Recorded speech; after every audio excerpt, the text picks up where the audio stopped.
Sinabi ng Panginoong Hesus, kapag inimbita ka sa isang kasalan, huwag mong pipiliin ang upuang pandangal, dahil baka may inimbitang mas marangal pa kaysa sa iyo.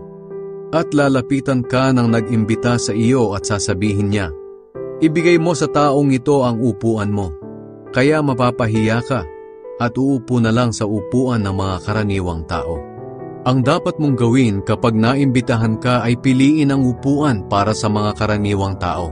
Para pagdating ng nag-imbita sa iyo, sasabihin niya, kaibigan, doon ka maupo sa upuang pandangal.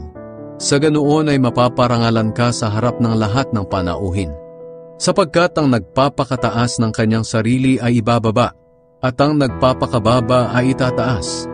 Pagkatapos sinabi ni Jesus sa nag-imbita sa kanya, kung maghahanda ka, huwag lang ang mga kaibigan, kapatid, kamag-anak at mayayamang kapitbahay ang imbitahin mo.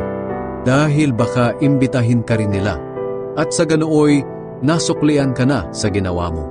Kaya kung maghahanda ka, imbitahin mo rin ang mga mahihirap, mga lumpo, mga pilay, at mga bulag.